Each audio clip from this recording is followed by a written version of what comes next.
Look at Enneagram work as almost always shadow work. I think when people talk about shadow work, it can kind of be over dramatized a little bit. And we think, oh, the shadow is this deep, dark thing inside of us. And I like the Enneagram's approach to this because it kind of takes the edge off, it takes the pressure off a little bit, and it says, "Hey, here's a whole bunch of things that you're doing unconsciously." And from the Enneagram definition, the shadow is really anything that you're doing that you're not aware of, and any of the things that you are unwilling to see. For nines, a big one is anger. So for nines, a lot of the shadow work is going to be about getting in touch with and accepting your anger. And that can feel like the highly dramatized deep dark work that people, talk about in shadow work. And sometimes it's little stuff. The thing I like about the Enneagram is that it lays out this work in kind of different tiers in some respect. And they're not like rigid, but like if there's something really hard you're working with, there's always easier things to work on too, right? There's ways you can kind of like step up.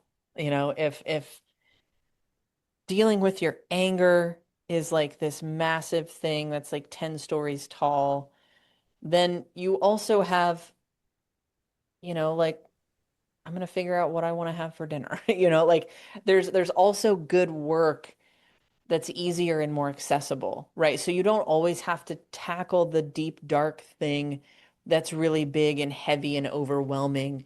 You can be working in a way that feels more gentle and kind to yourself.